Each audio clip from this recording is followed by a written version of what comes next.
Welcome to Delta Fledge Outdoors. On today's episode, it's about just your morning routines of what you do to get psyched up in the mood, whatever it is that you do for your hunting routine. So with that, we're going to dive into it here in a little bit. I just want to thank everybody for taking the time to listen to our podcast and reach out to us, tell us what you want to hear, what you want us to talk about. If you'd like to be a guest, check it out and let us know.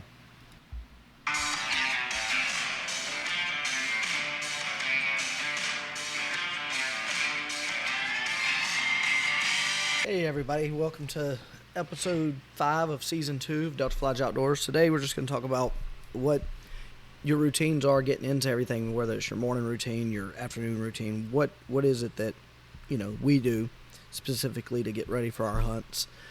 A lot of time goes into what we do with trying to figure out scheduling and getting set up to make sure that the wind's right and everything else.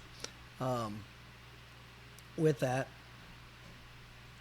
I like to make sure that I look at my wind, I look at everything, especially if I'm hunting, like the place I bought here in Oklahoma, I have to hunt it specifically based off of wind with the way it's set up. So I get probably 3 to 5 hunts a year on it is what it's looking like it's going to be, that I have a good chance of success. Next year, there'll be a few more hunts because of setting up a box stand for the kids and everything, so they'll be able to have a better chance of success on it due to the way that it will be set up. But getting into, like, public land hunting, we do a lot of scouting. Me personally, I do a lot of scouting. I do a lot of e-scouting, then I go put boots on the ground. And once I put my boots on the ground, I look and see if I physically am able to put eyes on what I was e-scouting and see if it's what I thought it was. If it pans out with that, I'll check it to see how I can set it up based upon wind and when the wind direction when I want to hunt it. And then if it's going to be a transition area from day to night, how they're transitioning from bed to food, whatever it is, then I make my decision of when I'm going to hunt it. And I usually try to, on any given piece of public that I'm going to go spend some time on hunting, I like to have 4 to 6 spots that are different from each other. That way I know, hey, this one's not right, let me go to this one, because you're only going to hunt them once or twice usually is how I do it. And if it's not right, then it's a wasted sit. And if you're limited on when you can go and what your sits are, you don't want to limit yourself more by not hunting it correctly. Dan Infalt summed it up the best with you hunt hot sign when hot sign is hot. And it took me a little bit to figure that out, what he meant by it. But it's, if you're not putting yourself in the position when the sign that there is hot, which means if it's a morning area, you don't hunt it in the evenings, vice versa. So you have to learn to read what you're looking at. And until you do that, then you're just enjoying a hobby. And there's nothing wrong with that. A lot of guys like to go do it and just sit there, and it's the nature and being away from everything and everybody and the peace. I get that. I like to give myself the opportunity to harvest, kill, however, like these people politically correct on how they do stuff. I like to take, at least 1 deer a year, sometimes 2, just because we enjoy the flavor and we eat deer meat. So with that, I put a lot of time into my setup of when I'm going to hunt it, how I'm going to hunt it, and I base it off of my e-scouting, then boots on the ground. So my first step is to pull up an area. I use HuntWise. A lot of people use OnX. I use HuntWise. I've been with them since it pretty much started with those guys. Then I had a bit of a technical difficulty. Don't really know what happened. The computer just went to a blank screen. So diving back into what I was saying, first thing I'll do, if it's somewhere I've never been, I'm going to pull up the maps from, I use OnX. I use HuntWise. Like I said, I've been with those guys since it pretty much started.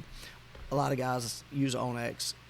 Personal preference, I like them both. Not going to argue one's better than the other one, but I've just been with the other one, with HuntWise for so long that's my thing.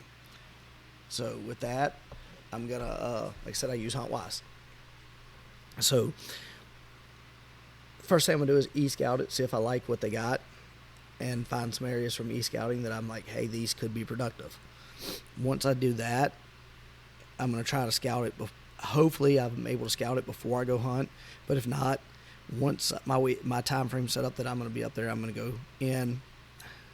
I'm gonna scout my way in. Usually that I like to try to get there in the evening so I can make an evening hunt or back, but not really a hunt. It's more just a scouting in, checking it out, trying to figure it out for the next day, and possibly do a couple pre-hangs if I can, and go from there.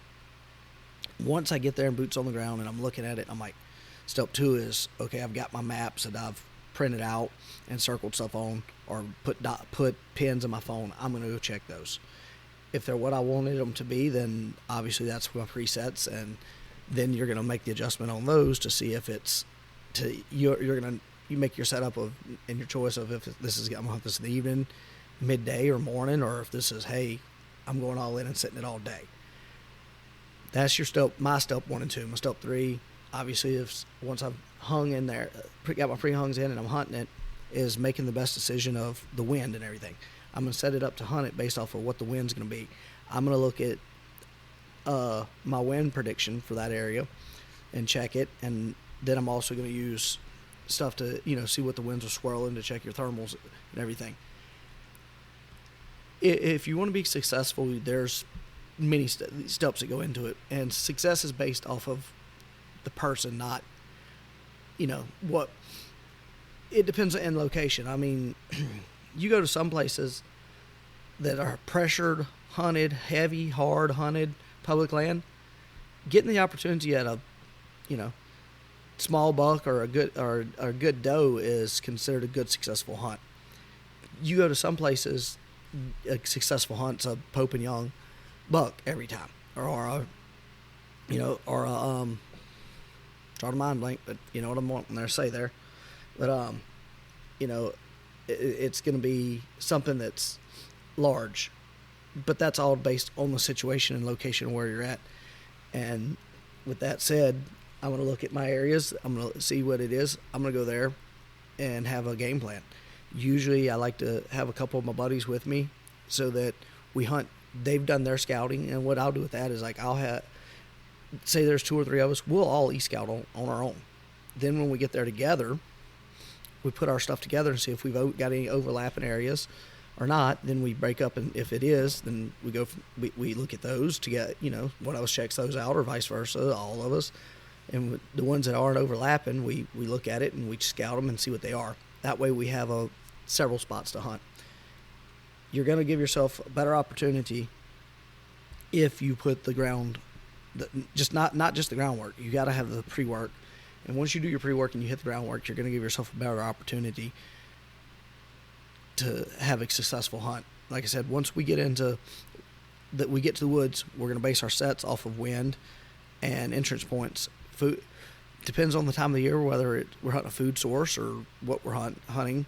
That breaks down into more sections of it. You can break it down into a lot, but your basic things is, first, know the piece of land you're going to hunt. Second, get an understanding of the wind patterns / weather patterns for the area. Third, know what time of the year you're hunting. And by that is, are they in summer or winter pattern? There's a pattern there, and it's going to change. It doesn't mean it's cold weather they changed. Have they changed based off of another section of that would be if they changed based off of pressure. Know those things. Step 4 or 5, whatever, that I look at is, what is my travel corridor? What are they doing? Like I said, that phase back into summer, winter. Your food's gonna be based off of that. If they're in a summer pattern or a winter pattern, that's gonna base your food. You get those basic 4 or 5 things figured out, and and it goes back to your scouting, e-scouting, and boots on the ground, is knowing what their traveling corridors are, understanding that. Once you get that, it's plug, play, rinse, repeat. You can, a lot of areas, not just on that specific land, throughout the state and several states, they're going to duplicate each other. Once you get that figured out, plug, play, repeat, and you'll up your amount of deer you've seen. And then once you start doing that, you have to make your fine-tune adjustments to get into the pattern within a pattern. like when you're fishing, just because you're on a pattern of fish, the pros will talk about that. The elite guys talk about the pattern within the pattern. I'm pretty sure if you go back into one of my very first podcasts, top 3 or 4 that I did, first 3 or 4, with KJ Queen, we talk about the pattern within the pattern. And that's the same with deer hunting. You can figure out where they're at, but you might have to fine tune it because you thought they were crossing out at one spot and they're crossing 40 yards from there. But there's a reason they're crossing there. There's some type of terrain change that you might not see in first until you see the deer crossing there. Then you go check it and you're like, oh hell, that's what it is. Once you figure those little things out, it's a repetitive cycle. We'll dive more into this in a breakdown with when I get a couple of my pro staff guys to step in and sit down with me, and we're going to dive into this hopefully in a few weeks and do more into this style of episode. But that's pretty much my gist of it. 5 things: e-scout, boots on the ground, weather patterns, deer pattern, summer or winter pattern, to know what then that gives you their food sources and their travel source. Then once you do that, you fine tune it to see where they're at in that area. You may walk past an area that they're going in, or you didn't go because you went too deep thinking they were going further in. It's picking up on the little subtle things. So, sorry. With that, it's figure out the pattern, then fine tune the pattern. That's just the easy breakdown of it, and that's my get into it, like morning, evening, whatever routine you want to call it. That is my deer hunting routine, and it's plug, play, repeat. So appreciate it. Thank you for your time. Julius Craig, Delta Lodge Outdoors.